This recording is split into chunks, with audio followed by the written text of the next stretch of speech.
жиналысты онлайн эфирден көрдік та. Енді мына жерде сіз айтып отырсыз, жаңағы Астана Ұлытау бағытын қарап отырмыз деп отырсыз. Бірақ мына сызбаларда Ұлытаудың ар жағына сексеуіл арқылы шығатын нәрсені де көріп қалдық та. Сосын манағы сөзіңізді айттыңыз, президент тапсырма берді, орталық батыс жолын қарастырыңдар деген тапсырма берді дедіңіз, бірақ президенттің сөзінен сіз Арқалық, Торғай, Ырғыз деген нәрсені алып тастап отырсыз постоянно байқаған.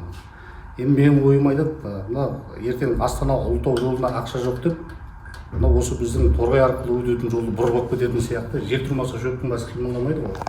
Сосын менің ойымша берілген тапсырма орындалу керек, ол талқылануға жатпайды. Сіздер жаңа қосымша бағыттар ұсынамыз деген сөзіңізді айтып отырмын. Мына жерде сіздің сөзіңіз басқаша шығып отыр, енді мен байқап отырмын. Торғайдағы сөз басқаша болған. Сіз балама жолдарды ұсынамыз, соны қарастырамыз бәрін. Біз ең тиімді жолды ұсынамыз деп жатсыз. Президент өз сөзінде ол неге Арқалық, Торғай, Ырғызбен өтеді? Осы өңірдің экономикасын көтеру үшін, әл-ауқатын көтеру үшін тапсырма берді ғой. Бұл бір. Енді жаңа мен қойып жатқан сұрағымды Әділ ағам қойды. Сіздерде ол президенттің тапсырмасын талқылайтын, оған балама ұсыныстар айтатын құзырет бар ма деген. Бұл заңдық тұрғыдан басқа жақтан ондай құзыреттер жоқ қой сіздің.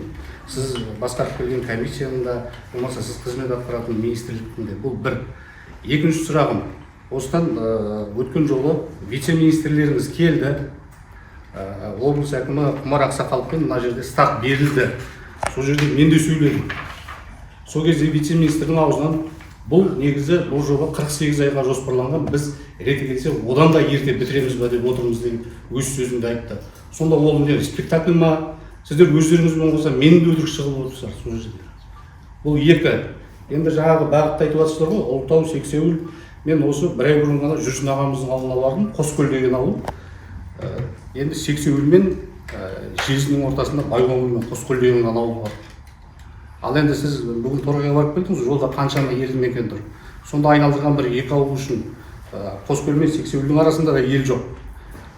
Қоскөлден ары қарай Қарақұм деген шөл дала басталады. Сонда қалай бұл? Мана бір сөздер шығып қалды, Торғайда шебен жоқ екен, ан жақтан тасу тағы қаржылық ауыртпашылық келтіреді деп. Ал сіздер шөл далада шебенді қайдан табайын деп отырсыздар? Содан кейін соңғы сұрағым, міне бір аптаның жүзі болды, осы Торғай халқы бір өлеңге түсті.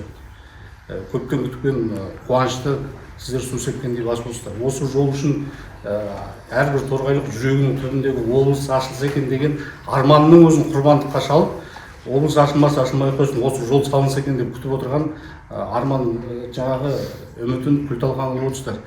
Ертең мен елдің арасынан шығып отырмыз ғой. Халық қатты толқулы. Кешенің өзінде міне әкіміміз айтып отыр ғой, митинг бола жаздады осы жерде. Егер торғайлықтар көтерілсе жаман болады. Өйткені 16-шы жылғы тарих оны дәлелдеп береді. Амангелді кейкі батырлар көтерілген көтеріліс Ақпатшаның өзін тақтан тайдырып тастаған. Біздің торғайлықтар көтерілсе кешегі Жаңаөзеннен де қаңтардағы жаман болады. Егер сондай көтеріліс болып кетсе, сіздер мынаны мойындарыңызға ала аласыздар ма? Осыған жауап бере аласыз ба? Егер орталық батыс Арқалық, Торғай, Ырғызбен өтпесе үлкен көтеріліс болады. Соны мойныңызға аласыз ба жауапкершілік? Осы жол салынбай қойсын. Енді біз не үшін оны қарап жатырмыз? Өйткені ол маршрут бүгінгі транзитті арттыруға, Ақтау жақтан қозғалысты уақытын, қашықтықты азайта ма деп ол бағытты да қарап жатырмыз. Ол қарасаңыздар даже негізі бұл жұмыс тобының қарауында да жоқ. Приказда да жоқ. Біз бұл жерде бірінші кезекте Астана Ұлытауды ғана қарап жатырмыз. Сонымен қатар қосымша варианттарды біз изучать етіп жатырмыз. Енді не үшін ол жерде қарап жатырмыз? Бірінші кезекте біз көрдік қой, жаңа инерттік материал жолдың бойында ешқандай проблема жоқ. Екіншіден жолдың бойында темір жол өтіп жатыр, материалдың бәрін оңай жеткізуге болады. Үшінші мәселе, Ақтаудың халқына қозғалыс даже мынамен салыстырғанда 200 шақырымға қысқарақ болады деген сияқты ол мәселелерде бүгінде қаралып жатыр.